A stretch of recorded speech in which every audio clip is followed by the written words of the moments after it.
Imagine facing your deepest fears, reliving a traumatic memory, or navigating a crowded party, all from the safety and comfort of a therapy room.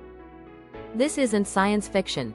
It's the reality of virtual reality, VR, therapy, a groundbreaking approach transforming mental health treatment.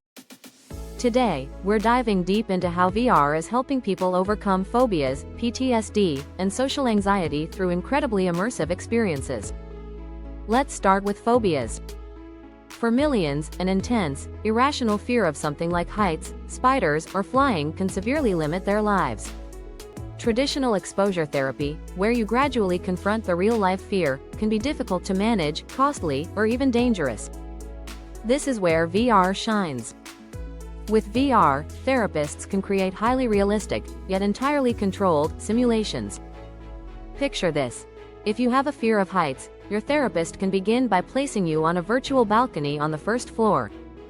As you gain comfort, they can gradually increase the height, perhaps moving you to a skyscraper rooftop, complete with wind sounds and city views. You're immersed, your brain believes it's real, yet you're completely safe. The therapist can pause, rewind, or adjust the intensity at any moment. This systematic desensitization in a custom-tailored environment helps your brain relearn that the feared object or situation isn't actually a threat, often leading to faster and more effective results than traditional methods. Next, post-traumatic stress disorder, or PTSD. This complex condition often involves intense avoidance of trauma-related thoughts, feelings, or situations.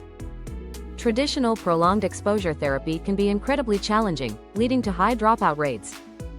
VR offers a revolutionary alternative. VR exposure therapy for PTSD creates virtual environments that carefully replicate aspects of a traumatic experience. For veterans, this might involve a virtual Iraq scenario, complete with sights, sounds, and even vibrations.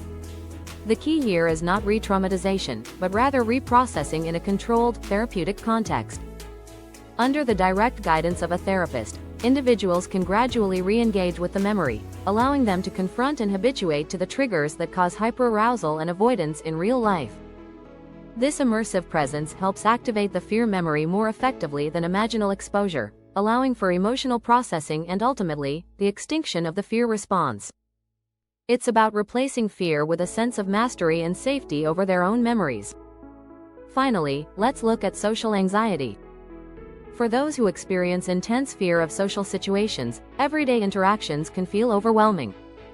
Practicing these skills in real life can be daunting and unpredictable. VR provides a safe practice ground. Imagine a virtual coffee shop, a job interview, or even a public speaking engagement. In these simulations, individuals can practice conversations, present to a virtual audience, or simply navigate a crowded space. The virtual characters can respond to their actions, providing realistic feedback without the real-world fear of judgment. This controlled exposure allows users to build social skills, test new behaviors, and gradually reduce their anxiety levels in a consequence-free environment. They learn that their worst fears often don't materialize, empowering them to translate these newfound skills into genuine confidence in real-life social settings. From controlled exposure to personalized scenarios, VR therapy offers significant advantages. It's safe, highly customizable, incredibly engaging, and often more accessible than traditional methods. As technology continues to evolve, virtual reality is becoming an indispensable tool in mental health, offering new hope and pathways to healing for millions worldwide.